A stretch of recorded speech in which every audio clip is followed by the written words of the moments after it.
So here I'm going to screen share and I'm going to pull up the PDF document of the TACHS student handbook for the 2025 school year.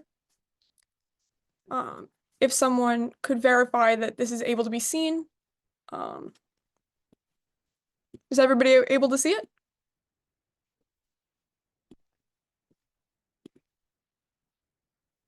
Anyone?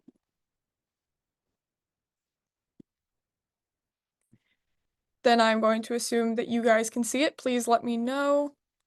Please let me know that everyone. The audio's turned off. Okay.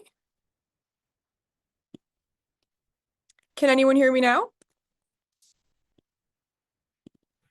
I hear you. You're fine, Rebecca. You're good. Keep going. Okay, just wanted to make sure. All right. Then let's start by going over the TACHS checklist. As everyone hopefully knows, this is the test for admission into Catholic high schools. I myself went to St. Francis Prep, a Catholic high school, and I loved it. I did my prep classes here at Queller, and I felt it prepared me very well. So let's go over the basic checklist information in the beginning of this packet. So all the information in this packet is located on www.taxinfo.com. So anything you see here, if you go on there, you can search up the parent guide or the tax guide, and you'll find all of this information and more. And I definitely recommend that you guys look into that. So yes, definitely review online remote testing system and device requirements prior to registration, prior to the exam. Please make sure that your devices are up to date and that everything is in place for these exams. Some children will be taking it in person, some will be taking it online. Obviously, this depends on your registration and your own schools, how they're requiring that you guys do it. But yes, please make sure that everything is up to date so you can have the best testing experience possible. Let me center this a little better. We're also going to go over the use of Proctorio, which is an artificial intelligence system that is going to, I believe, watch the test session online to ensure that students aren't cheating and to monitor their activity to ensure that everything is going correctly. We're also going to go over the registration. You can register through the internet or by phone call, although I do believe that the internet is a lot easier. There's a website, and we will go over that a little bit later. There are deadlines for that. These are this year's deadlines. So registration takes place between August 25th and October 29th. You must register during this period. It needs to happen. I recommend that you do that as soon as you can if you have not already. You can figure out everything about registration on www.taxinfo.com, and we'll also go over that a little bit more during this presentation. Yes. We're also going to go over the eligibility for extended testing time for students with special needs or documented issues. And we're going to go over the dates of high school fairs and other things regarding the tax exam. Anything else relevant here? I think the rest of this we'll go over as we go. So, 1 second. Okay. So this is the calendar of events. My piece of advice to you is that you take this calendar, you print it out, hang it somewhere, have it somewhere accessible, because there are a lot of dates and a lot of things that you need to hit to make sure that you are on track for this exam. So I'm going to go through this. I'm just going to talk about the most relevant ones. So obviously, prior to registration, they are really emphasizing that you need to review your system requirements and devices. For students who are taking the exam online, there are requirements such as an up-to-grade webcam, and up-to-grade audio software, as they need to ensure that your students are being truthful and no one is cheating. There's also requirements for the device's system, so if anything needs to be updated, it may not work.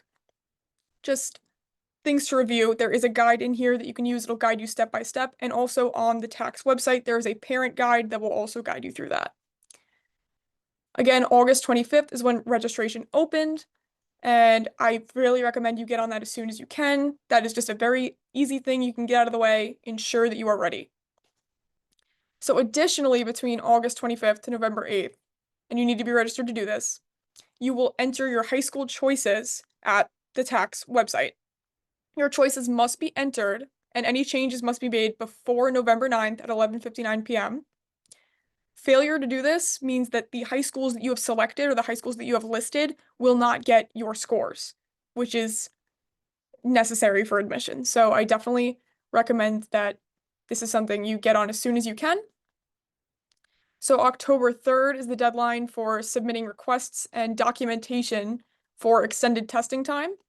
Any accommodations that your student might need, they will need documentation and a request.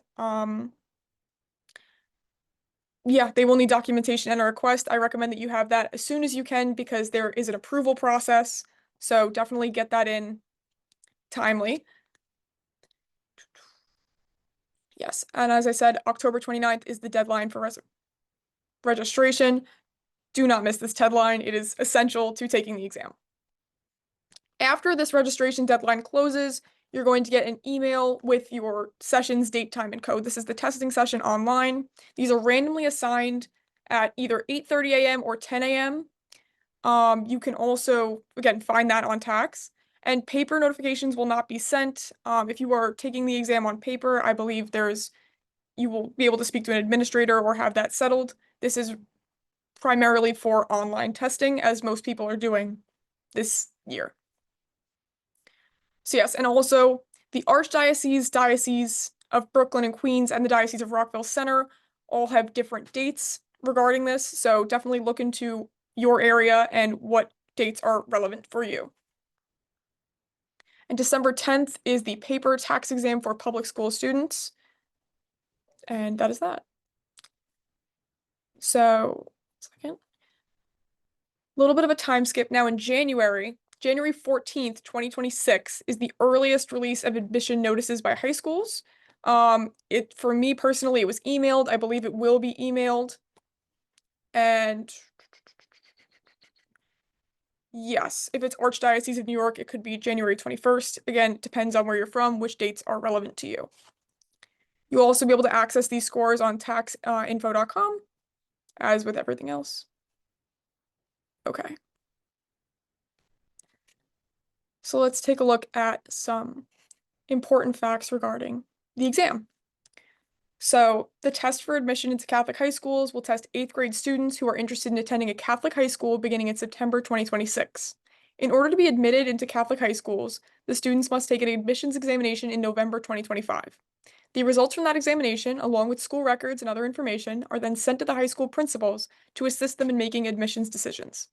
Each student's information will be sent to 3 high schools of his or her choice. Results also will be sent to the Catholic elementary schools within the Archdiocese of New York, the Diocese of Brooklyn and Queens, or the Diocese of Rockville Center. So yes, to reiterate, you will rank 3 schools prior to taking your exam, then take the exam, the scores will be sent out, and that will be criteria on which they admit students. The TACS measures academic achievement in reading, written expression, and mathematics, along with general reasoning skills. The test has been developed with the advice and approval of diocesan representatives. There is a non-refundable examination fee of $71, which will include the online student handbook, online test materials, and the reporting of scores to the 3 high schools of a student's choice. Duplicate registrations may result in a processing fee. So yes, that is with your registration. And to clarify, the tax is for current 8th grade students only. Students wishing to apply to a Catholic high school for a grade other than 9th grade should apply directly to that high school. A student can only take the tax exam only once. And for parent and guardian reports, a home report can be accessed online at taxinfo.com after 3 p.m. on January 23rd, 2026. Results cannot be provided earlier. You will be provided with the student's local and national percentile ranks as reported to your high school choices. Further instruction on how to access your home reports will be provided in early January on the tax info websites. All tax results are final. There are, unfortunately, no reviewing, no rescoring, or retesting. Sounds intimidating, but it's not. It's just one and done.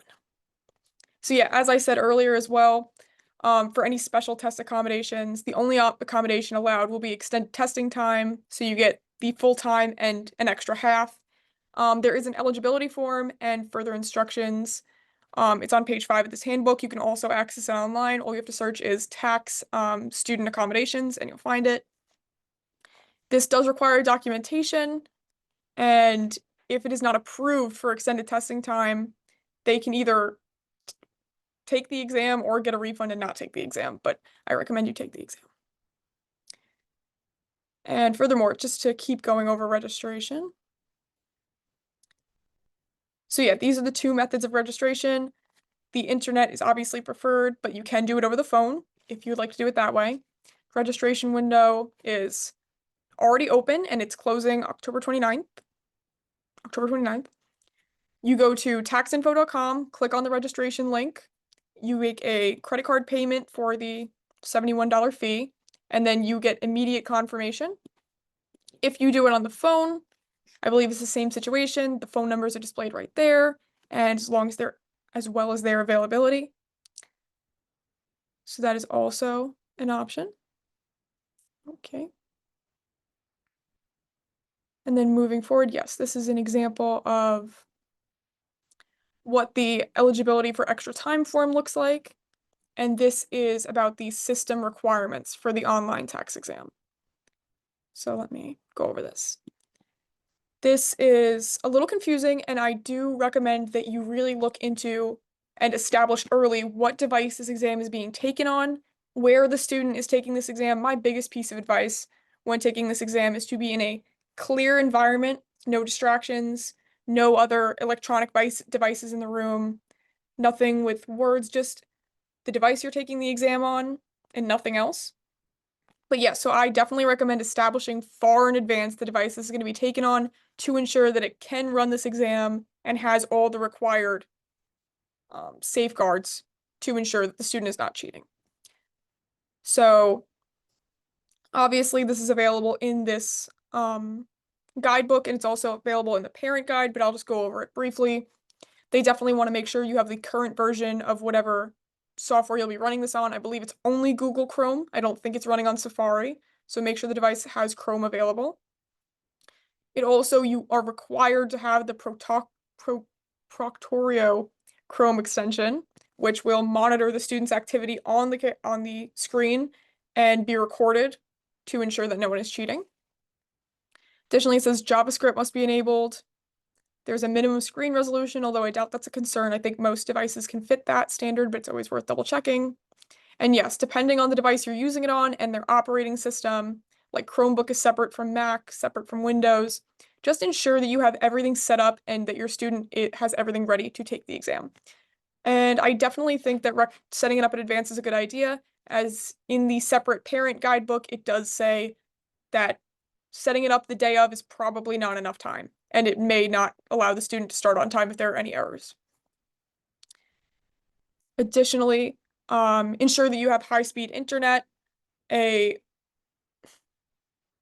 Personally, I had to ensure that none of my siblings were playing video games or doing anything that could decrease the bandwidth of the exam, especially when my brother was taking it, just to make sure that the internet is as fast as possible and there are no interruptions. There is also in the parent guide an entire list of things to do if your internet gets disconnected, if a device has an issue, if there's a glitch, if there's an error. There's an entire guide. I recommend that parents print out that sheet so in the case of something happening, they are prepared and they know what to do. So you can access that again in the parentguide.tax.com. Yes, and every device that the exam is being taken on is required to have some kind of internal or external microphone and a webcam. If your computer does not have it probably has an internal microphone, it may not have a webcam. You can purchase these online, Amazon type of thing, but you can definitely double check and make sure that your device has a webcam and a microphone because they will need to see the student when they're taking the exam. And as it notes down here, iPad and other iOS devices are not supported. That is a good note because I think an iPad could be an issue. I think some people might want to take it with an iPad, but yes, it needs to be a laptop with these required softwares. So, continuing on. This is for the setup of Proctorio. Again, you can find this all online while you do it, but I'll just review it quickly just in case there's any confusion. So the computer just needs to be connected to the internet. You can double check that your microphone and webcam are working. You can go to this link right here, which is available in the guide, and allow permissions on the camera and microphone to ensure that you can be seen. You can also test your computer's audio to ensure that the microphone is able to pick up sound. You must have the Google Chrome browser, which can be downloaded at this link or on any device's app store. And the Proctorio extension can be downloaded at this link, and it follows with installation steps. So I believe that this is number one, a free extension, and it will be able to, it says a lot of this, but this is just a way of saying that it will be able to see the student's screen, record them as they take the exam, and proctor them to ensure that they are not cheating. And this message will confirm that you've had it installed, so make sure you see that and you should be all good to go. Correct. It's also asking you to double check that all sites is enabled so that it can see all websites that your computer is accessing. It's asking you to clear the cache and the cookies, clear the browsing data of the device. I recommend you probably do this maybe the night before the exam, maybe 2 nights before the exam. But yeah, for clearing the data, not for downloading Proctorio. So we can go over a little bit on choosing your high schools. Not too much because this is a little redundant section, but you're choosing 3 high schools. These 3 high schools will have your TACS scores sent to them. It does say to choose carefully. You can look up and find out which schools require what, which TACS percentile ranges they're looking for. I believe the high schools will get your actual score and your percentile score, and that's what they base it off of. All of their information is available in the student handbook. There is also in this presentation a list of high school fairs where high schools will come to show you what it's about, and also open houses where you can go and tour the school and meet students and teachers. So definitely recommend you doing that, and I definitely recommend you starting right now to get an idea of where you'll be applying to and where your student feels comfortable. Yeah, make sure you're eligible. There are some Catholic schools are all girls or all boys. There's other eligibility issues as well. Yes, and admission and scholarship decisions are the responsibility of the individual high schools. I personally got a scholarship to St. Francis Preparatory. Fantastic. And yes, it is up to the high school to decide who will be getting scholarships. You can also look into how many scholarships some of these schools give out. I remember when I was applying for the TACS exam, Malloy was known to give out very few scholarships and not a lot of money in those scholarships. However, St. Francis Prep was known to give a couple more scholarships and more generous ones. So look into the schools you're applying to and see what works best for you. Correct. I think that all of this is good. You can change your choices until November 8th at 11:59 p.m. Yes, and failure to complete this will result in your scores not being sent. So this is about the online testing. So let's just go over that. This year, it's going to be online testing. I believe there are still some in-person test sites, although it is primarily online testing. The test date is assigned to their diocese, sorry. And they will be randomly assigned a time of either 8:30 a.m. or 10 a.m. Time preferences are not accepted. It is random. And all students with extended testing time will test at 8:30 a.m. on their assigned date. On November 5th, you'll get an email with your test session code, date, and time. If you do not find this or you do not receive this email, there's a whole section on the website to ensure that you can get everything you need to get. Yes, so you enter your tax ID and your email address you use to register on the day of the test. That will allow you to enter. Again, make sure you go over the system requirements. If you are ill or have extenuating circumstances on the day of testing, you will be assigned a makeup session. This is another section of the TACS website.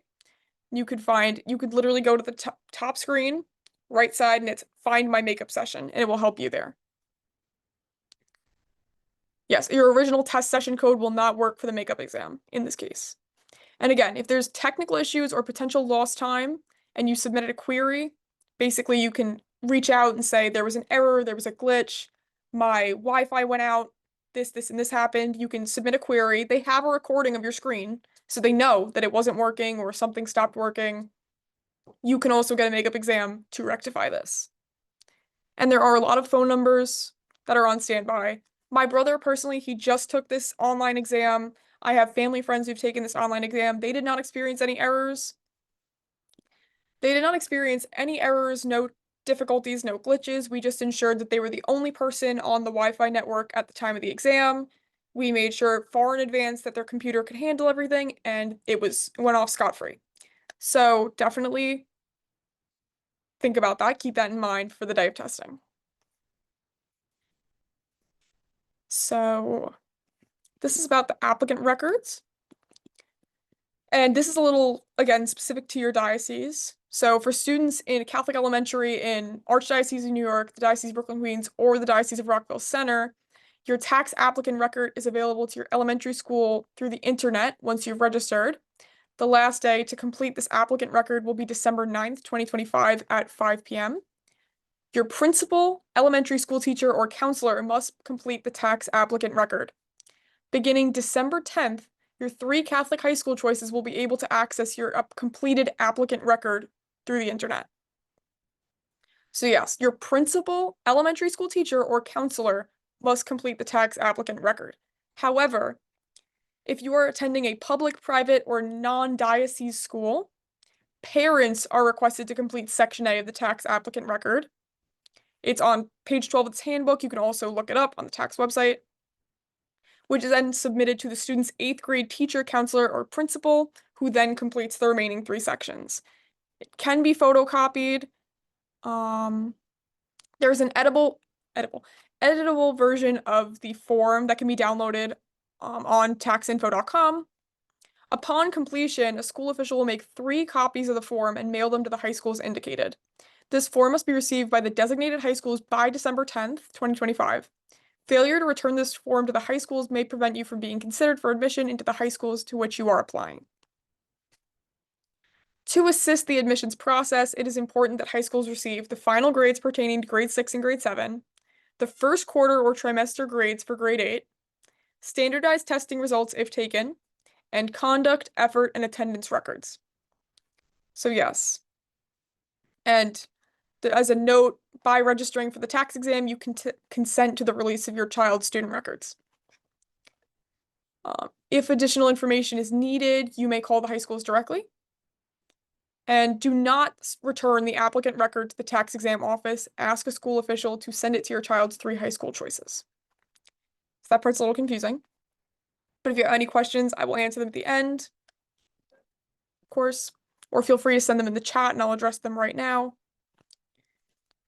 So as for scholarships and financial aid, scholarship and financial aid decisions are made by each individual high school. Questions regarding scholarships and financial aid should be directed to the high schools directly. The Archdiocese of New York, the Diocese of Brooklyn and Queens, and the Diocese of Rockville Center and Riverside Insights have no information regarding these schools' decisions. Like I said, it's important to research. Some schools give more scholarships than others, some give less money in their scholarships. It depends on you, your student, and the schools they're looking at. But yes, and right here, this is not the registration form, but this is the applicant record, which they're talking about. So parents for Catholic elementary schools, you do not need to use this. Parents of students in public, private, or non-diocese schools, you will need to fill out Section A and then give it to either the 8th grade teacher, the counselor, or the principal of the school which your child attends. So that's important. That's good to discuss.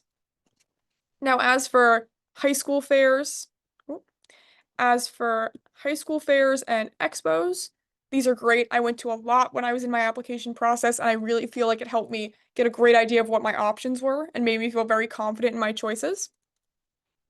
So these are the dates for these. Feel free to screenshot. They're also available online. Of course.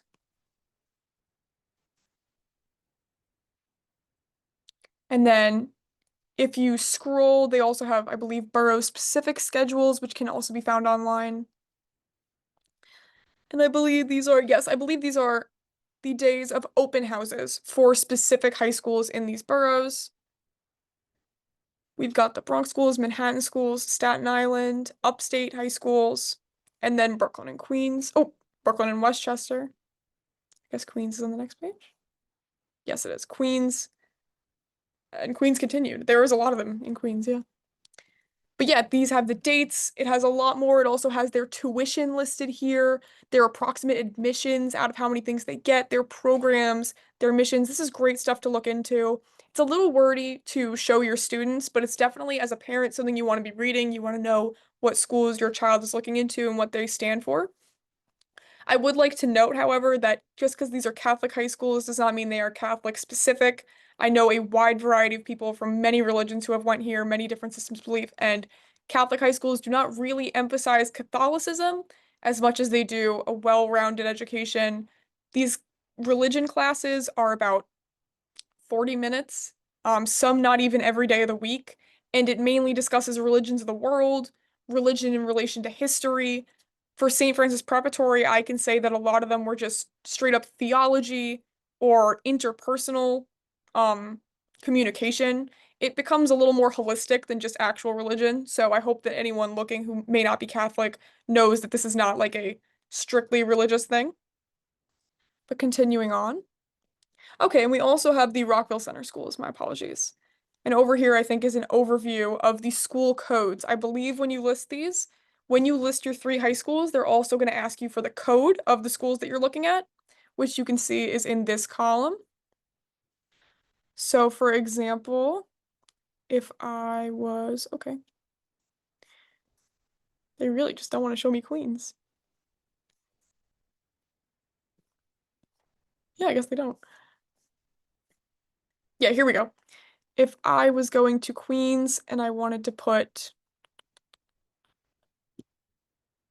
wow, these codes are very confusing. I'm really sorry. Oh, these are the elementary school codes. Yeah. I guess look up your elementary school codes because maybe that's how it works. I believe when I applied, it was the high school codes, but apparently they are elementary school codes. Okay. You know, the tax exam definitely likes to keep us on our toes. Every year, there is something that is completely different, but we like to stay updated here. But yeah, so I guess you find the code of your Catholic elementary school, and this may be relevant on your applicant record. So, continuing on to discuss more of the content on the exam itself. So it contains subtests measuring achievement and ability. There's a reading section where students are presented with a variety of materials, informational and literary. The questions measure students' ability to answer questions in factual, interpretive, and evaluative comprehension. They may have to answer questions about main ideas, author's purpose, the meaning of a word in context, and other types of comprehension questions. These often contain short or long passages that students have to read through. They have to assess the themes. They have to identify vocabulary and its meaning, what that means for the overarching missions and ideas of a story or a passage. Some of them are scientific, some of them are historical, some of them are narrative. So there's a wide variety here. I recommend that you give your child a strong mix of them just to prepare for that. There's also some vocabulary questions in this section where they'll test students' spelling, reading, knowledge of punctuation, capitalization. I would say that there's a mix of this. Some of it is in written expression, some of it's in reading, but there is definitely a lot of questions on vocabulary here. So that's something I've been telling all my students to target for sure. Then for written expression, it's a test about writing in standard English. It focuses on the most appropriate way to express ideas in a piece of writing. Could be organization, sentence structure, clarity, effectiveness, or the appropriateness of an expression. But yes, there's often questions where it'll show you a sentence or a passage, and it will ask you to identify which line contains an error in some kind of writing error way. It could be, again, punctuation or spelling. It could just be tense or sentence structure, something that's a little more arbitrary. So it really challenges students' grasp of the knowledge of writing and reading. But yes, that's that. So those two sections are reading and writing. And then for mathematics, So, questions on math are drawn from the areas of number sense and operations, algebraic patterns and connections, and data analysis, probability statistics, geometry, and measurement. Although I will say there's not a significant amount of measurement on this exam. The math section is very straightforward. Very straightforward. There are a lot of math questions, so I think the most important thing when addressing the math is pacing for a lot of students. It's very easy to sit there and work on a math question that's tricky and not realize how much time you are losing while taking the exam. But yeah, the math questions are very straightforward. It is usually just maybe two sentences of context and then an equation or a question. Again, I do want to say this, there are no calculators allowed on this exam. I believe students are allowed scrap paper, but it must be discarded and away from you by the time you enter the next section or the next subtest. But yeah, no calculators are allowed in this exam, no phones, no computing devices.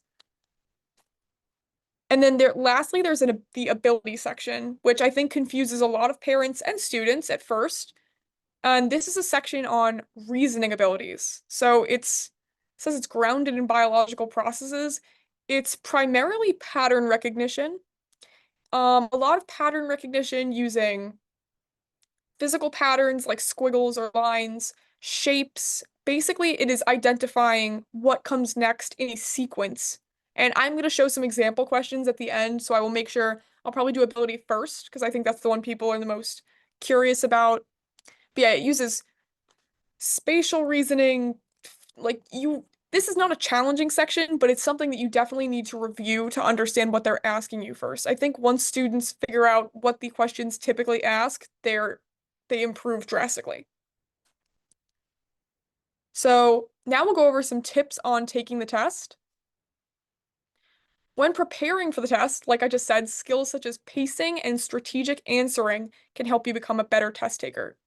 Pacing yourself appropriately on time tests can improve your chances of success. Every student's goal is to give correct answers to as many questions as possible within the allotted time, but there's very rarely time for long deliberations. So I think it is definitely a good idea to, if you are really struggling on a question, make a mental note of it, circle it, skip it, move on, and then come back to it. On the TACS exam, you do not lose points for an incorrect question, you earn points for a correct question. You want to answer as many questions as possible. If your student is running out of time on the sections, that is not abnormal. I think a lot of people struggle with the pacing, but it is definitely, you do want to finish that section to the best of your ability. You do want to get through it. It is never a good idea to spend multiple minutes on a challenging question. It is always better to keep moving. You will probably be able to correctly answer more questions than correctly answer the one that you're stuck on. That's just a piece of advice. And again, answering strategically, process of elimination is massive on this one. If your student knows two vocabulary words, doesn't know one, and doesn't know another, there are things you can do. You can look at the root of the word. You can look at, as in, like, I had a student who was having trouble with the word decadent, and she could not understand it at all, but the context of the thing was the decadent chocolate. And she was able to assess that this meant that it was rich. It was like a, I don't know how else to describe the decadentness of chocolate, but she was able to get it right. She used the context of the sentence process of elimination. She knew it didn't mean gross or sour. It's chocolate. So this process of elimination is massive, and you cannot have your student getting stuck on questions where they just don't know. We got to keep moving. But yeah. And again, there's sample test questions at the end of this packet, so we will go over them. We can look over it. I'm not going to quiz anyone, but we can definitely just talk about what it's going to look like for the students and that kind of thing. So yeah, this is a little before the test, during, and after. So before the test, you're going to enter your 3 high school choices on taxinfo.com before November 8th, 2025 at 11:59. You're going to read the system and device requirements for online or at-home testing. You're going to ensure that your system can handle it, that everything's up to date. If you look at that now, you definitely have time to have it fixed by then. Probably won't take a lot. You just want to make sure that you're up to date. Yes, on November 5th, you'll get an email with your test session date, time, and code. If you don't get this email, reach out and they will help you. And of course, before the test, the Proctorio setup and installation guide. Very important. It's online, it's in this guide. If you look up tax parent guide, I promise you it's there. If you look up Proctorio, this is just essential to make sure that your student's test will not be canceled. They need to see what the student is doing. Obviously, I think online testing is so foreign to me, but this is definitely what's going to make sure that every student is taking the test fairly, and we want that. So during the test, where students are going to be reading the directions carefully. So many mistakes come from people who get nervous and they read through these questions and they miss a very important word. Read the questions carefully, listen to instructions carefully. When you're starting your exam, making sure you're reading the instructions before every section. For instance, in the reading section of the exam, at the top of every page, it gives you 10 questions with sentences, and one sentence in each set has an error. The top of that page will tell you what you're looking for. It will say you're looking for error. It'll say, in looser terms, errors in spelling, errors in vocabulary, errors in usage, errors in punctuation. If you know what you're looking for, you're going to do a lot better and you're going to go a lot faster through this. So definitely read those instructions and read carefully. Again, make sure you understand the directions as well. Try not to spend too much time on any one question. If you complete a subtest before the time is up, you can go back and look at questions within that subtest. It's important to note that when you finish a section and you hit complete, you are unable to go back, which is scary and intimidating, but promise you will have enough time. I promise you probably won't need to go back and you will be focused on what's in front of you. But yes, when you finish a section, you cannot go back. After you hit submit, you cannot go back. If you're taking the test on paper, you can only look over questions within the section that you are working on. You cannot go back to the last section. However, if you finish early or if you finish with extra time, go back through, go to the questions that you were stuck on, look at it, see if you want to change your answer, although don't change too many because you're usually right the first time. But yeah, there's never any, if you finish early, definitely go back. Don't just sit there. Go back, look through it. That's my piece of advice. And then after you submit your answers for a subtest, you may not go back to it. After the test, if you miss the test, illness, technical issues, anything going on, you can revisit the tax info, get a new test session for your makeup. Original test code will not work. And again, the Proctorio is going to show them that there was an error. They're going to believe you if it's a technical issue. So don't worry about that. Yeah, if you lose time during the exam, like if you had an internet outage, power outage, they will understand. They will get you a makeup test. And again, you must be registered by October 29th, 2025 to be eligible for the makeup exam. All this we've gone over. So now I think let's get into some sample test questions. Again, if you have any questions at all, please put it in the chat. I don't think you guys can unmute your mics, so definitely put it in the chat. But I will show you what these sections are going to look like for your students. So this is an example of a reading section. Again, read the passage below, answer the questions. 4 answers are given for each question. Choose the answer you think is better than the others. This reading section can be annoying because not all the answers sound wrong. They all kind of sound right, but you have to go through to pick the best choice in all of them. So students will read through. This one is about inventing Greenwood's champion ear protectors. A lot of them are invention based. A lot of them are about history. There's some dates. It doesn't really require students to know anything outside of the passage. You don't need to know geography. You don't need to know history. You just need to know how to assess the text in front of you, which can still be challenging. But I think it's good that students know that everything they need to answer the question is in the text, which is, oh, I'm sorry, just glitched. Okay. So examples of questions are these. So why did Chester first try to make earmuffs? You can probably go right back up and it's going to tell you. He had frostbitten ears. And he had injured frostbitten ears. His ears were cold. That would be the answer, is that his ears were cold. So it is going to be a lot of stuff like that, like what was the purpose of the springy metal band? Your student can go right back up into the text, see it. I think the way a lot of errors happen in this section is people who are going through it very fast, people who do not want to go back and look. You don't need to reread the whole passage for every question, but it's great if you can read it, or maybe if you skim the questions before you begin reading the passage, so you can place where these questions you're getting the answers from. A trickier one in this section would be something like, which of these sayings is best illustrated by the passage? So none of these words are in the passage. These are all, for example, in this question, these are all sayings, and they're asking you what lesson of the story, which saying relates most to the lesson of the story. So I haven't even read this passage, but you look through them. Haste makes waste. That doesn't really make sense. A stitch in time saves nine. That doesn't really apply. Opportunity only knocks once. That could trip up students because maybe he had an opportunity to make earmuffs. But the best one here would be necessity is the mother of invention because he needed earmuffs, therefore he made them. So that's an example of a trickier one. I think a lot of students can get caught up just because it's not directly in the text for that one. And let's switch over. Let's go over a written expression question. Okay. So again, this one's important to read the directions on because the second part of the test has short pieces of writing. The writing may have a mistake in the way words or sentences are used. There might not be a mistake. You got to read it, you got to do it. But here's an example of how some of the corrective questions would look. Last summer, Sean and I maked homemade ice cream. It was vanilla with chunks of peaches. What is the best way to write the underlined part of sentence one? It would be made. But yeah, so there is an option for no change on a lot of these, which can sometimes confuse students because maybe it doesn't need to be changed. But yeah, for these questions, I think practice makes perfect.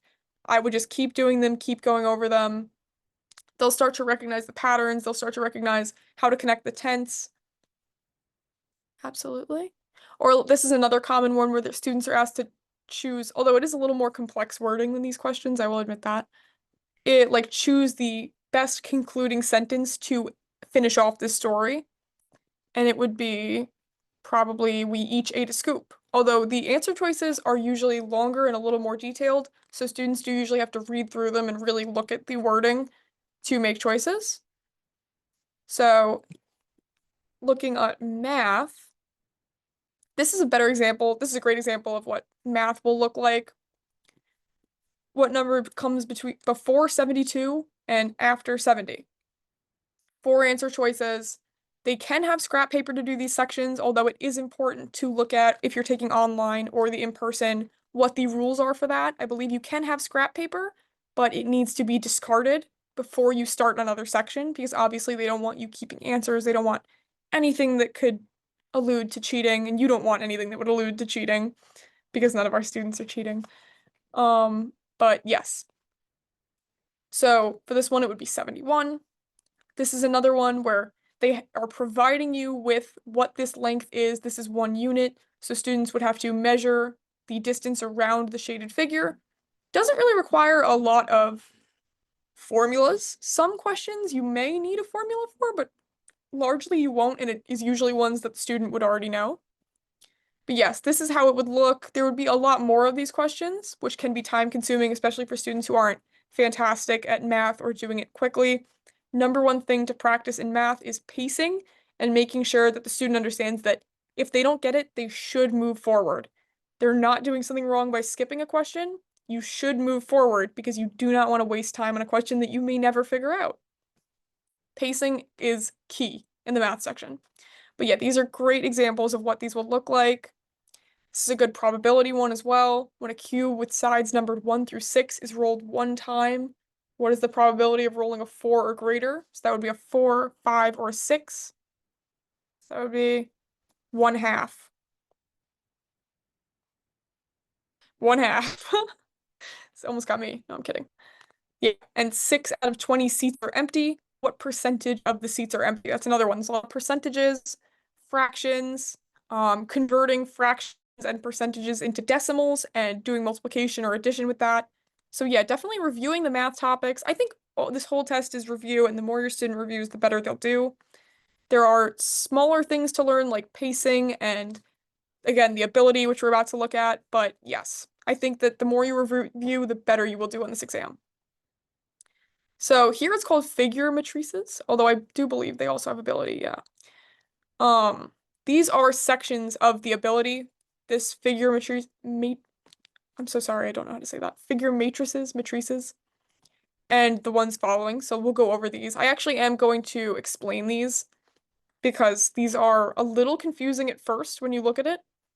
So if we're taking a look at question 1 here, the students are given a green square or a square that is green to indicate that it's part of the question, and with 3 rows of 3.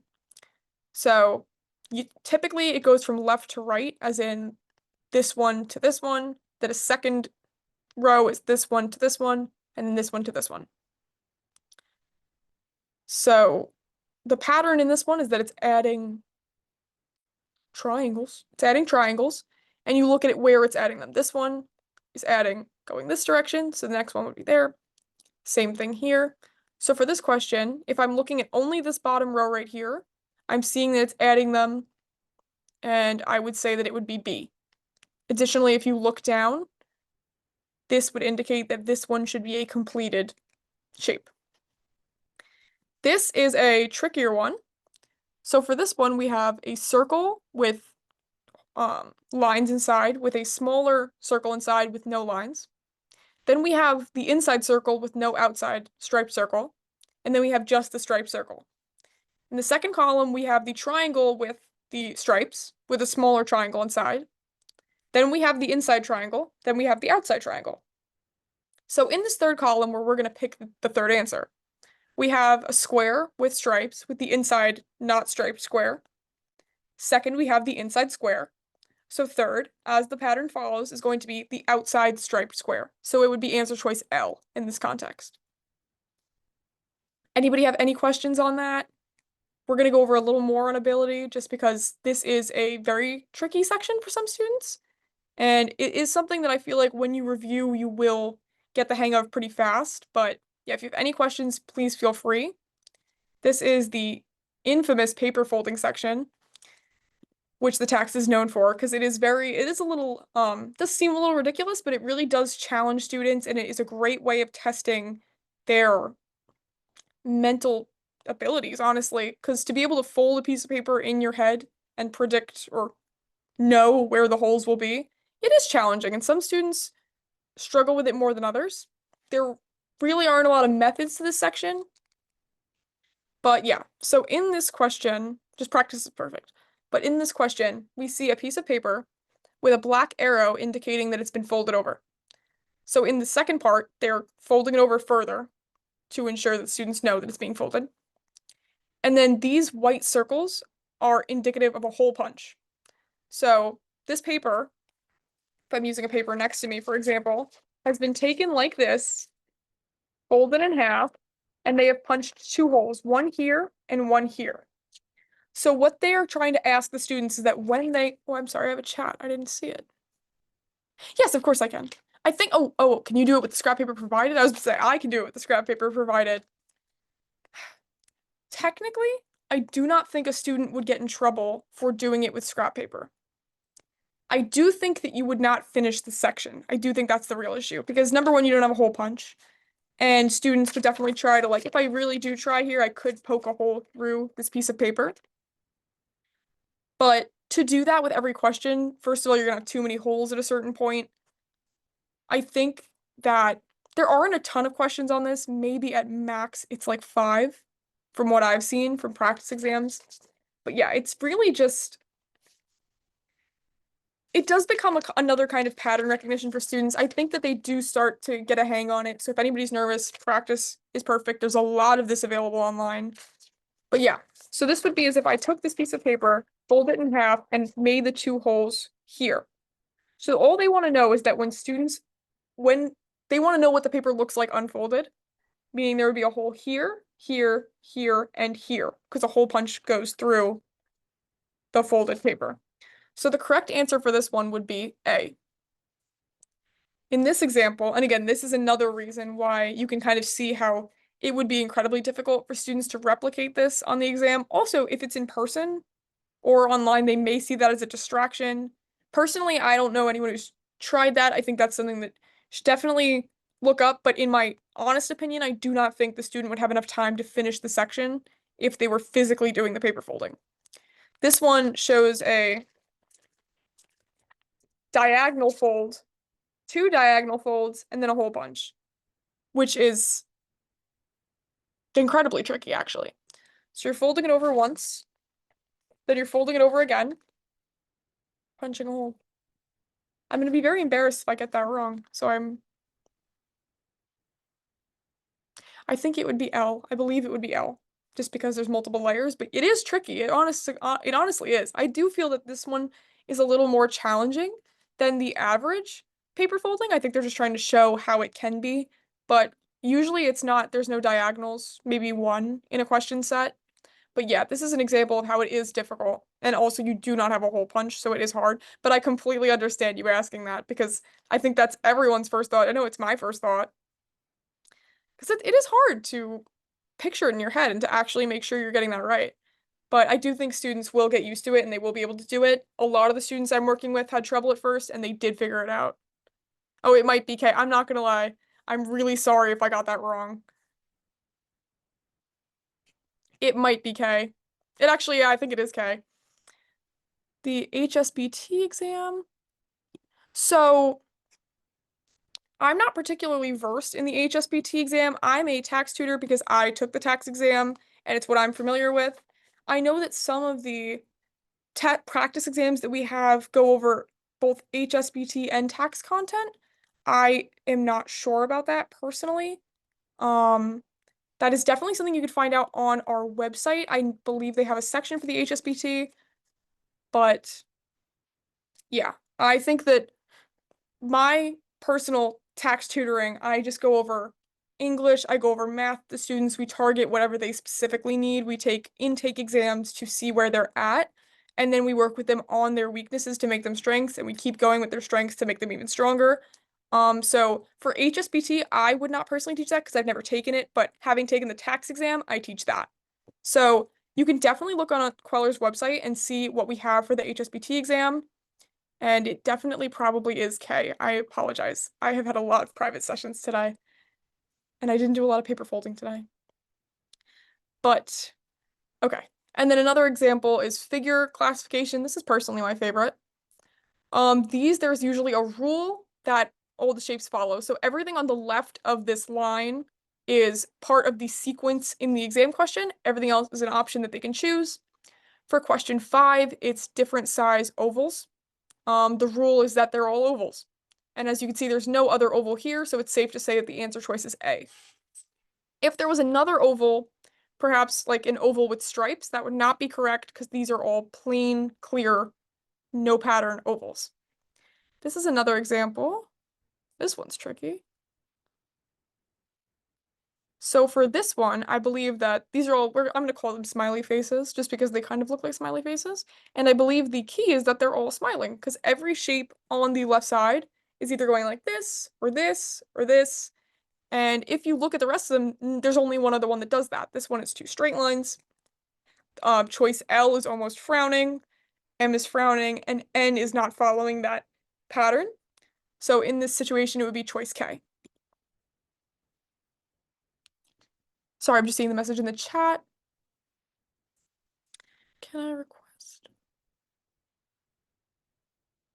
So I'm actually not entirely sure. I believe it said that the diocese date was the only date, but it does say that if there are extenuating circumstances, illness, or anything, you can get a makeup exam. So while they say you can't change it, I would contact the diocese or the principal of your child's elementary school and have that sorted. You can also call the tax hotline.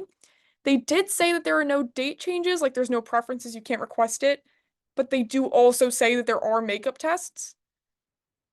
So do with that what you will. I do think if you contacted them, especially now, get in there early, they may be able to accommodate you. Yeah, I do think that largely the date that is for your diocese is the one you're working with, but they honestly, they're very helpful. I do think that if you come to them, they will probably be able to help you either with a later date on a makeup test date or by adjusting your child's exam date. So just to continue going over it, we have question 7, which is just 3 squares, all with the stripes. Um, Answer choice A is incorrect because that's a rectangle. Answer choice B is incorrect because that's just a plain square. Answer choice C is correct because the stripes are going in the right direction and it's a square. Answer choice D will trick students, but it is not correct because they're going in the wrong direction. And answer choice E is just shaded, there's no stripes. It's not answer choice E, it would be answer choice C. In this one, we have it's divided into halves, it's divided into fourths, divided into thirds. This one is a little tricky until you look at the answer choices because I thought it was going to be something different. But yeah, for this one, I'll go in reverse order. It's not choice N because that's not an even division. Not choice M because that's not an even division, nor is it straight across. That's on an angle, which none of the choices are. L is not evenly divided. K is not evenly divided. Answer choice J is divided into sixth. That is the only even and uniform division. So it would be answer choice J here. So when your children or when your students go over this and they start to practice ability, which I do recommend practicing on the ability section, don't allow it to stress them if they're not doing well, because I do believe this exam is scaled and weighted, and I do not know if ability has the same weight as sections like English and math. So don't make them stress about this because it can be really tricky and it does take a minute to get used to. But once you recognize the patterns of like matching shapes, sides, like the number of sides, many questions have like the 3 on this side will have all straight sides, and then all the shapes will be like squiggly shapes, except for one with straight sides. The answer is the one with straight sides. Or some of them have shapes like a star. I remember one question where it's on this side, it's 3 stars, all with 5 points. And the answer choices are 5 different stars, but only one of the stars also has 5 points. The rest of them technically aren't stars. So it's little things like that, like counting the sides, counting the points or the vertices, stuff like that.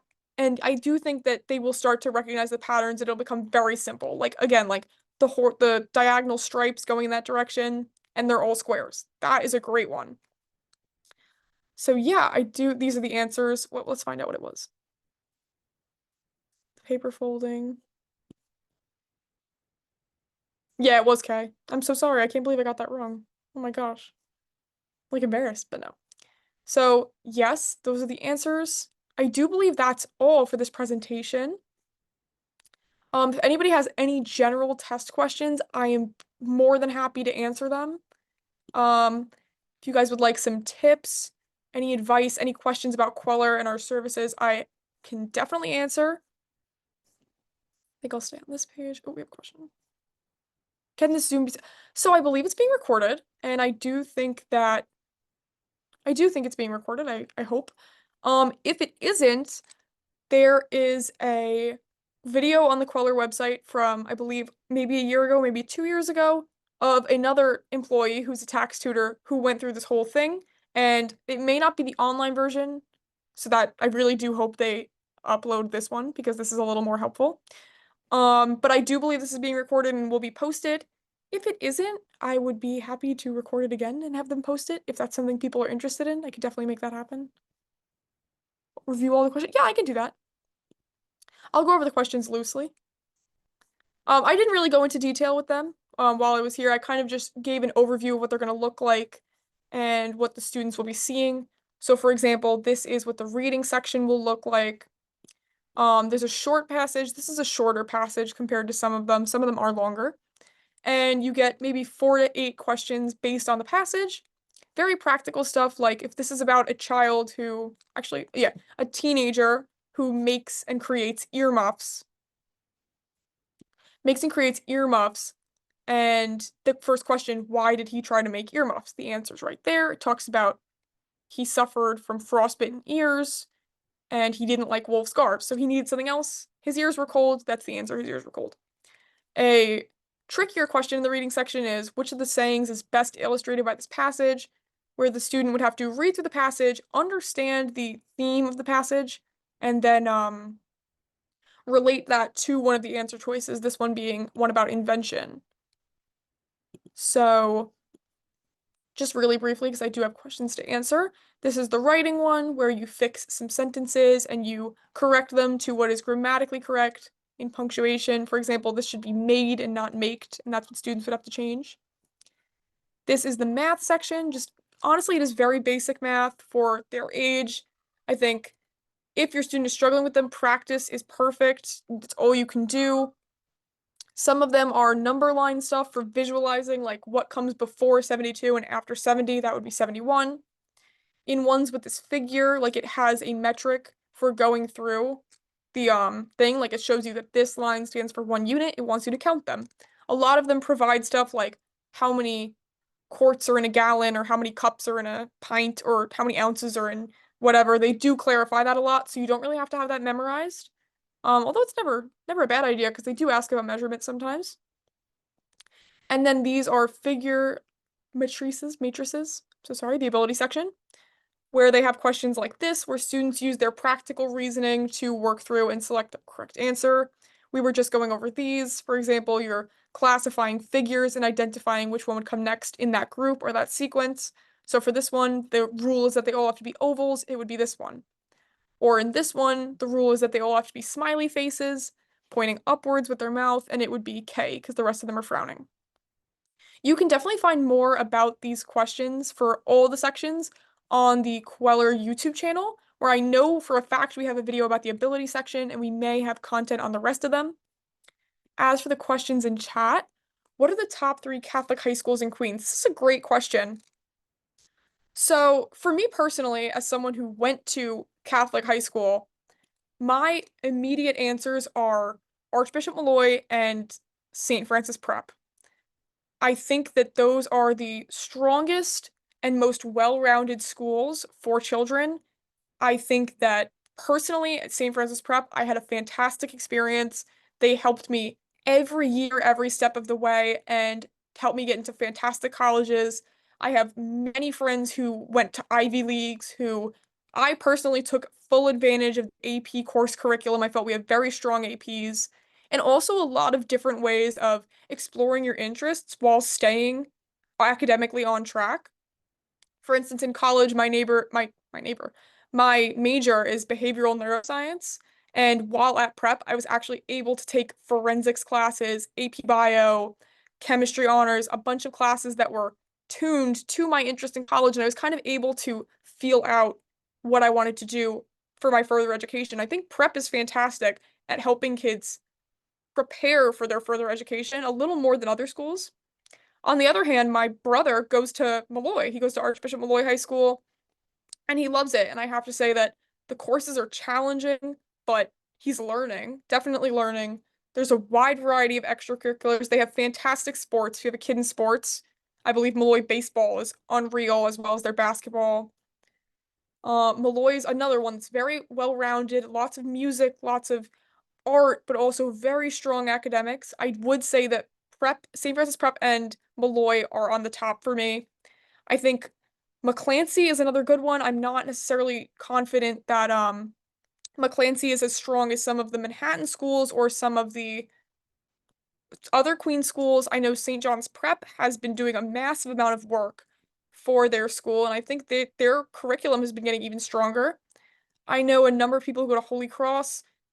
As a whole, the Catholic schools are pretty fantastic. I think they're a great option for any kid, and I think it's genuinely about what you are looking for your child, what your child wants in a school. I would personally recommend Archbishop Malloy or St. Francis Prep as the top 2 in Queens.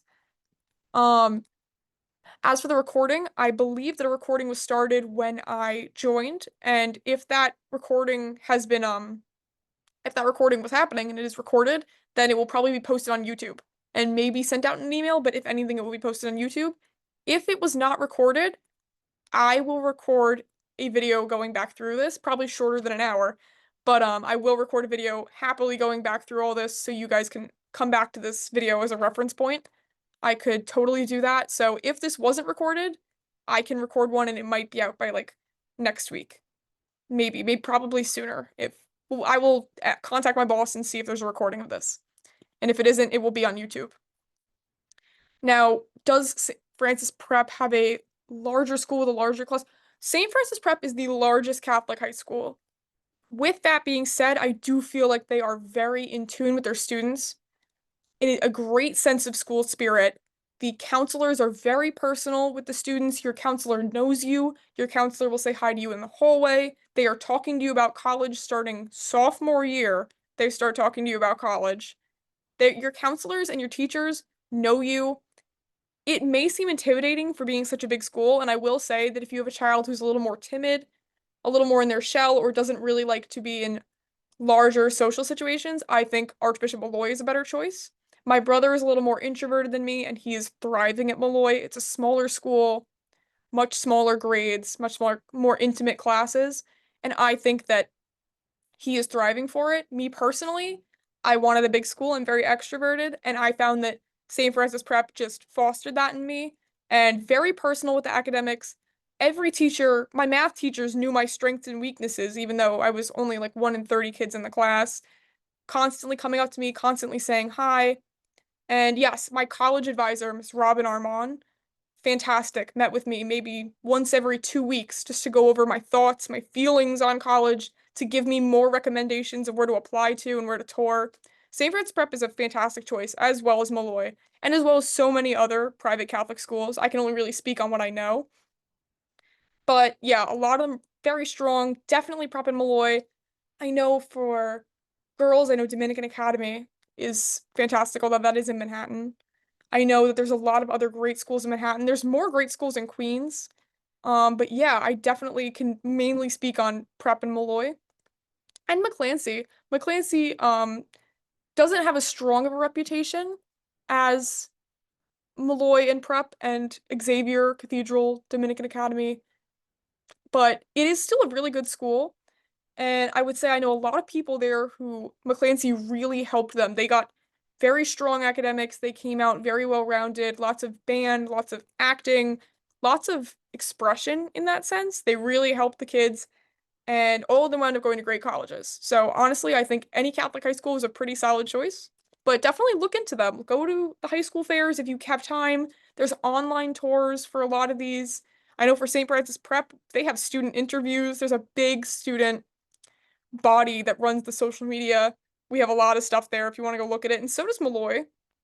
But yeah, definitely figure out, talk to your child and see what they are looking for. What are you looking for as a parent? And I think that'll narrow down your choices in terms of the schools.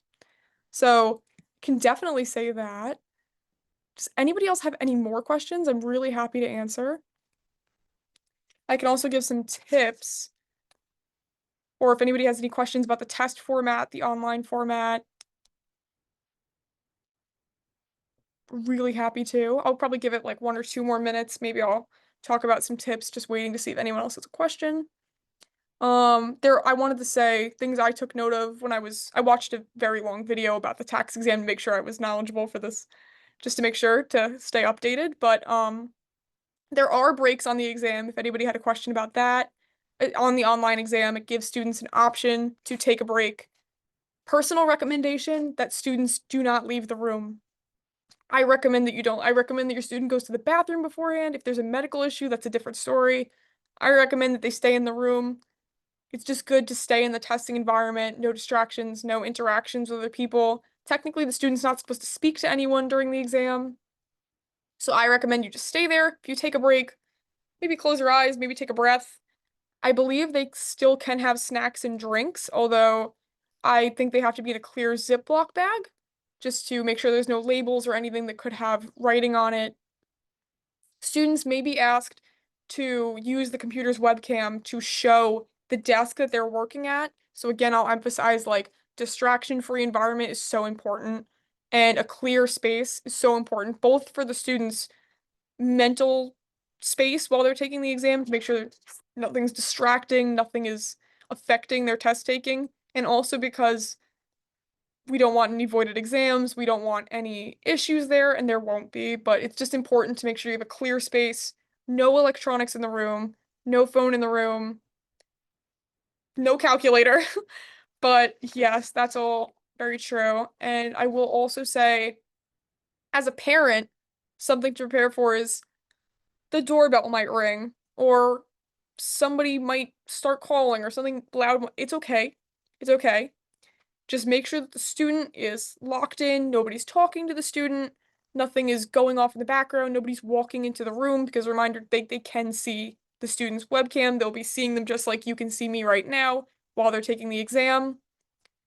Like they're not gonna be eye tracking the students, but they're gonna be making sure that they're not looking off to the side to read notes that are like glued to the ceiling. So it is good to really stay locked in that testing mode, almost like you're taking it in person.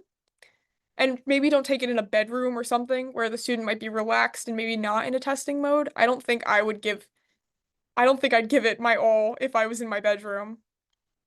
College. Oh, I'm so happy to share that. So from St. Francis Prep, I applied to a lot of colleges. I applied to more colleges than anyone I know. I applied to 31 colleges. And I think I got into all 31. I think there might have been one wait list or two. But yeah, I'm pretty sure I got a massive amount of scholarship money, which my parents were very happy about. My goal for college was to find a good program for behavioral neuroscience and to get scholarship money as I intend to go to grad school. So it's important to me that I got a lot of money going in. My top choice school was Boston University, which I did get into, and I did not go to Boston University because they have a very high tuition. If I'm being frank, they have a very high tuition, and I decided that that was not worth it for me. And although I did get in, and I was very proud of myself for getting in, I picked my second choice, which I absolutely love. It's Fairfield University, an incredibly strong neuroscience program there, incredibly strong psychology, beautiful campus, so many resources, and I feel like I made the 100% right decision. I got the biggest scholarship that the school offered, so that's definitely helping me monetarily and for future grad school. I also got into schools such as St. John's University with a full ride, Villanova, I don't even, Northeastern. I didn't apply to any Ivies. I was not building my portfolio for an Ivy. I was building my portfolio to go to grad school. But yeah. Anything else? I got into a lot. I really don't remember what colleges I applied to. I got into Binghamton. I got into all of the local schools pretty much. Oh, how many questions are on the test? Okay, so 200 questions, 50 reading, 50 writing, 50 math, 50 ability. There might even be less ability. I've heard of years where there's only 25 ability questions. No, no, no, it's okay. I promise. I promise. It goes so fast. You have about 2 hours and 20 minutes, I almost want to say. So I promise to everyone in the chat, it's okay, and you probably won't even need it. If you haven't taken a practice exam yet, I can explain a little bit of what that's like. So for a practice exam, you will be given a section, like an English section. I actually have one with, pardon me a second, I actually have a practice exam. So let me take it out. Although it is already done, so. This is a practice exam. Oh, this does say HSBT for the person who was asking earlier. Although they don't all say that, so that might be based on the content. So for this one, you break it up into sections. I'm going to go to the math section because I feel like that's usually the most.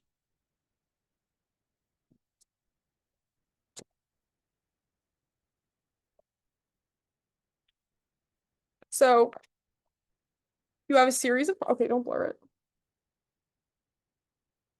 So it might be hard to show you because the computer's decided. Okay, yeah. So you have a series of questions and you have a certain amount of time to solve them. You have about, to go to Xavier, is it? It is true that you're timed, but oh, here's a better way of showing it. So for example, on this practice test has 64 questions, and the practice test is giving you 45 minutes. You won't have 64 questions. You also will probably have a little more than 45 minutes. A lot of these practice exams do not give you the true time. In fact, if you go on the tax exam website right now, I believe you can find the true times for every section. It will probably be more than you need for either English or math. If your child is very strong in English, they might be a little worse off with the math, but they will finish on time for the English. These sections are separate, so if you finish early in English, you can't use extra time on math. Unfortunately, I do wish it was like that, but that's just to make sure that everyone is having an equal chance on this.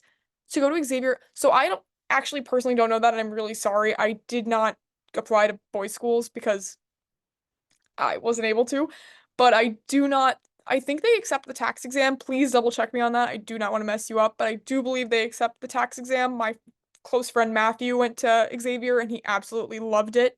Fantastic experience, and I believe he took the tax exam. But things could change. So the difference between the HSPT and tax, I really sincerely wish I knew. So this exam that I have right here does say tax and HSPT, and I can say that while flipping through it, it is formatted slightly differently than the regular tax exam. There are a couple more questions with a little less time. So I believe that the HSPT is the high school placement test or placement test, I'm assuming. I am not sure of the question. I am a tax tutor. I'm really sorry. I do wish I knew. But yes, for the tax exam, it is true that you're timed. It probably will be enough time, and that is why pacing is so important. But it's about 50 questions per section. I really do think you will all get through them, and if students, I think your students will get through them. The best thing you can do is practice. Give your student maybe 5 less minutes than the real test would give them. For example, if it's 50 questions and it's 50 minutes, give them 45 minutes. It is not I did read a parent guide today that did say that it is not abnormal for a student not to finish the section. We want our students to finish the section to get as many chances to get things right as possible. So again, pacing is so important, process of elimination is so important, and keeping yourself moving forward even when you get stuck is so important. So, yeah, that is that. There are 200 questions and your score is scaled. So your score is not just 190 out of 200. The tax has a way of scaling it that makes it more even, and then you get a score in the form of percentiles. So it's the percent of how much, it's basically the percent of,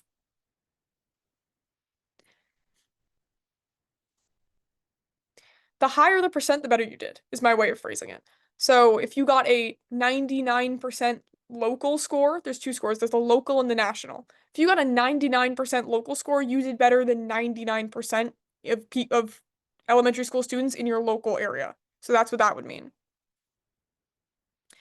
And then if for your national score, if you got like a 95% national score, that means you did 95% better than test takers in the nation.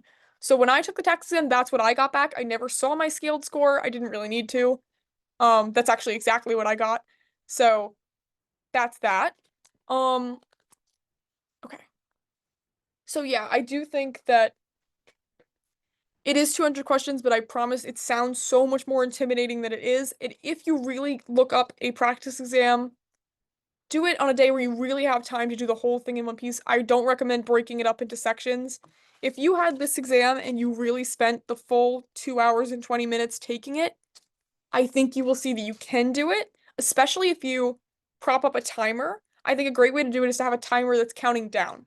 So as I'm working, if it's a 20-minute section, I know that I only have 16 minutes left and I know how to pace myself. So how much time per section? If it's 2 hours and 20 minutes, then that would be about,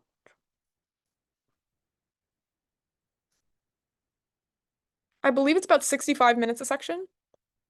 Roughly. This does change every year, and it does change based on the format of the test. This is not really something we can predict, but on average, you're probably about a minute a question. A minute a question, less is more optimal. It does sound, I understand how ridiculous that sounds and how fast that sounds. I think you'd be surprised. Yes, absolutely. I'm going to get to this question right now. So I do think you'll be surprised at how fast your student will move through it, especially in the subject that they're best at. So definitely practice makes perfect. Keep going through that. Now, how high do you have to score for a scholarship for Malloy and SFP? And then the second question, if you score high on the tax test, does it help you with scholarships? Yes, the tax is a massive part of the scholarship process. For me personally, I didn't have to do anything else. I just submitted my applications to St. Francis Prep and Malloy, and my exact ranking was St. Francis Prep number one, Archbishop Malloy second, and McClancy third. I got a 99% locally, so I did better than 99% of people in my local elementary school. Not my elementary school, but elementary schools in the area, so elementary schools in Queens. And then I got a 95% nationally. So 95% better than other people who took the exam. I believe these are my numbers. I do remember 99 and 95. But yes. So because St. Francis Prep was my first choice and I scored well, they gave me a half scholarship, which to a Catholic school is very big. There are full scholarships. I really recommend that the school you're applying to, you look into how many scholarships they're giving. You can contact an applications officer or an admissions officer, and they can also help you with this information for sure. It's not that I can't, it's that if you contact an admissions officer, first of all, it's great to get your student's name out there. It's great to show interest, always great to show interest for a scholarship. Second of all, they might actually tell you we give out 2 full scholarships, 8 half scholarships, and 20 partial scholarships. A partial scholarship should be anything between $500 to $2,000 a year. Any money is great money.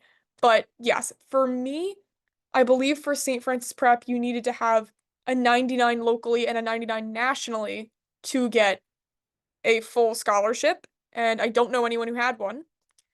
A lot of Catholic schools don't really give them out. It's very sparing. But you can definitely get a partial. The higher the percentile scores, the better the chances for a scholarship. And yes, scoring high on the TACS is a massive help. Your GPA, your applicant record, which is going to talk about your conduct, the things you do outside of school, it's going to give them more context on you as a person. And your TACS score are the only things that they consider when they're looking at scholarships.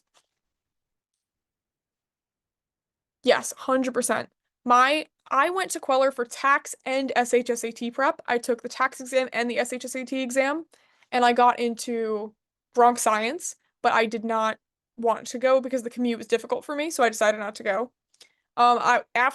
When I came to Queller, I had a 360 on the SHSAT, and when I left, I had a 555, which was pretty good. And I also did tax prep, and I didn't need a lot of tax prep, but I could definitely give you some tips. Didn't need a lot of tax prep, but 100% it helped me so much. I was one of those kids who struggled a lot with math and who struggled a lot with pacing. I was a perfectionist, and it was very hard to move past questions I was struggling on. But Queller really helped me, and I was doing fantastic by the time I left. And I really do credit my scholarship and a lot of my past successes to Queller. There's a reason that I work here. They definitely helped me a lot. Um, oh yeah, of course. So tips on the SHSAT, I am a little out of that area. I don't know how it's changed since then. The SHSAT was definitely an experience. It's a scary test. It's a big test, lots of words. The SHSAT seems harder than it is, and I'll say the same thing about the TACS. A lot of these practice exams that you take before the SHSAT and the TACS exam are a lot harder than the real test is going to be. When I took the SHSAT, I was shocked. I was like, oh my gosh, I must be so prepared that this isn't even really that hard. And I did wind up doing so much better than I thought I did anyway. It was honestly my number one tip for the SHSAT is to do as much work as you can and then relax because you probably are going to do good. I promise you're probably going to do good. And in terms of choosing the right question between two, I think the SHSAT is very particular with their wording. I think one small word, if you're reading an answer choice and there's one word that's telling you that that might not be the answer, it's not the answer. It's not the answer.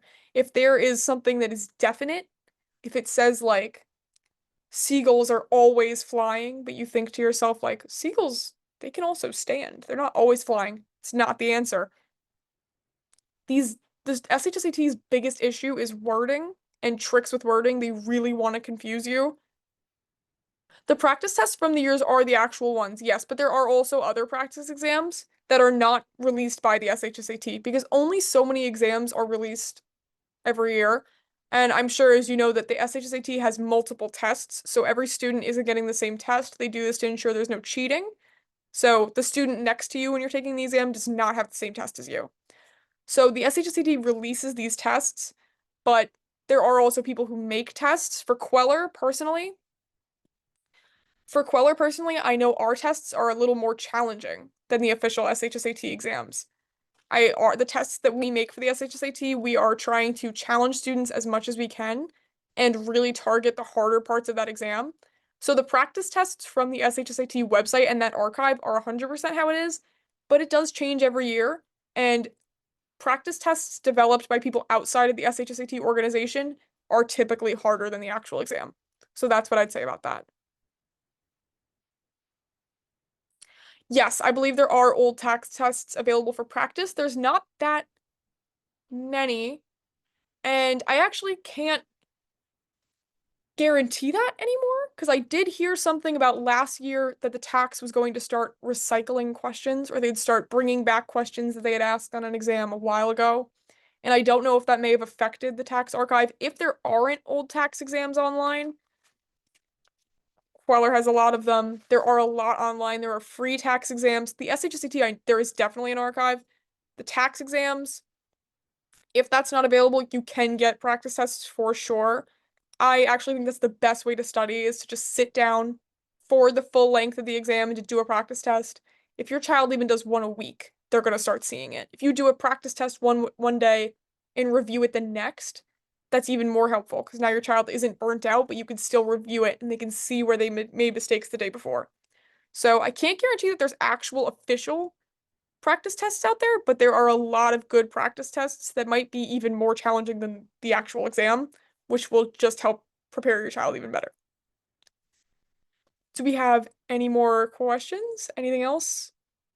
I really hope that I'm answering everything. I'm doing the best of my ability, and from what I know, this test does change a lot, and the Catholic high school or the diocese or the people in charge of the Catholic high school exam are constantly trying to keep challenging students in new ways. So at Queller, we just try to stay as up to date with it as possible. Me as well. So yeah, I'll give it maybe another minute or two if anybody who just joined or anything has any questions. Don't even worry. I'm literally here to answer anything I can. Easier. The more you test yourself, especially with Queller exams, I find that Queller exams get harder the more you do because they do get challenging the more you do. Because we really want to challenge students and we don't want it to get easier as you start going. We want to keep making sure that if you're having a little bit of trouble in math, we want you to keep doing the questions you're having trouble with. We're not going to give you less of those. We want to give you more. You need to work on them. But yeah, I personally think the tax exam, just from looking at these questions that I have screen shared, these questions I have screen shared are a lot easier than the questions that the students that I tutor see on their practice exams. These are a lot easier. Where can I find the tax practice tests? So, as I said, I'm not actually sure if, yes, of course I can do that. So I'm not actually sure if the official tax practice tests are out. I can tell you that if they're not, there are hundreds of other practice tests that are designed to look just like it. They may have, the tax might have some kind of practice packets. I know Queller has a lot of tax practice tests, and we make new ones every year or every 2 years to make sure they're updated and on the current content. Very important when you're taking a practice test that it's not too old, because the tax does change things and how they like to teach things, how they like to ask certain questions. So if there are official tests, I recommend you make sure it's up to date and not a super old one. And if there are unofficial tests, I still think it's a great way of studying the tax. Even if the official content isn't out there, it's very known what these questions are like. So study guides can really be made that are fantastic. And these practice tests for Queller, ours do include the answers. At Queller, we have a bubble sheet in the back of every exam for the student to use while they're filling out the exam. We do not enforce that, although it is a great way to study, especially if you're taking a paper test. If your student's taking an online test, I don't think a bubble sheet is necessary. But in the back of all of our exams is an answer key with detailed explanations of why every answer is the one it is. So if personally, I would recommend if you're giving your student a Queller practice exam, I would take the answer part out of it. You don't want them to, not that any of your students would do this, but you don't want them to go to the answer key and just start filling stuff in. You don't want them to have access to that. But as a parent, while going over it, or me as a tutor, if I'm going over these questions, I have a list of all of the letter answer choices. And then further, I have detailed explanations for every single all 200 questions on this exam. So that for me is something that's fantastic. I think the majority of tests online will also have an answer key, maybe not attached, but definitely available. Um, yeah, I can definitely speak on Queller that we have that. So, can I give an overview of Queller Prep's tax test prep program? I can. For our class sessions, I do not teach a class, although I know we do offer tax prep classes, I believe, or maybe we stopped doing that. But I can definitely speak on the tax private tutoring as I am a tax private tutor, so I can tell you that with 100% confidence. For me and my students, I usually do 2 hour sessions, either in a 10-hour situation, so 5 sessions, or 20 hours, which is 10 sessions. Before my first session with the student, I ask them to do one of these exams. I tell them to time themselves, to write down if they go over that amount of time for every section, each section having the allotted time on top of the page, so you know what it should be taking you. If you go over the time, if you meet the time, if you're under the time, I ask them to circle questions that they are unsure of. Even if you got it right, I want to know if you were unsure of it. And then after these students complete the first exam, they come into the in-person center or we meet over Zoom because I also offer virtually, and we go over every question. For students who do a little better or students who are very high performers on this exam, I will check over the entire section and then go over the questions that they circled or that they got wrong because you don't want to waste time when students are, okay, perfect. Yes, I'm so glad. I know there was one year I don't think we had a tax class, so I didn't want to say with 100% confidence, but yeah, our tax program is very strong. Very strong. I think that our students improve a lot. Every student that I'm working with right now, I'm wrapping up with a lot of them right now as September's coming. They're doing fantastic. These tests are the best thing that they can do for themselves for this test. But yes, they come into the center or meet online, and I go over every single question that's wrong, every single question they were unsure of. We work through why some kids have some fundamental issues, especially in math or English. Some kids don't understand the rules of capitalization, rules of formal writing. Some struggle with punctuation, semicolons, colons. That's a big thing on this exam, and a lot of kids don't know how to use them appropriately. Capitalization rules is such a massive one. A lot of kids have trouble with that. But we go through that. I give them notebooks. I write notes for them and they write notes. We have vocabulary books designed for the tax, which is vocabulary that's tested on the exam.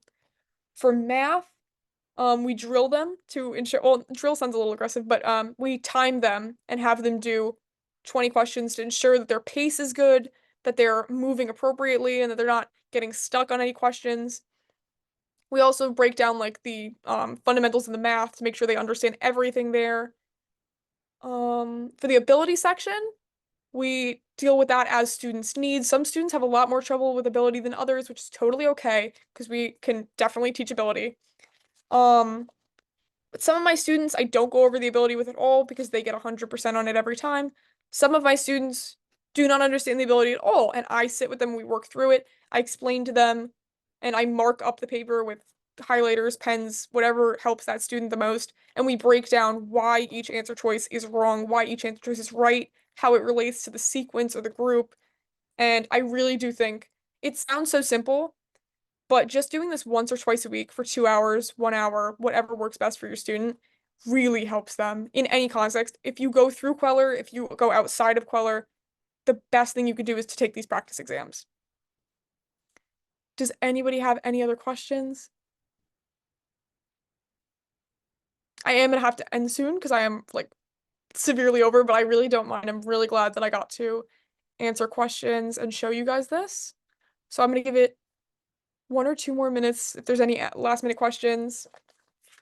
And I'll reiterate, I don't know if this was recorded. If it wasn't recorded, I will record it in a more cohesive and quick format. Thank you so much.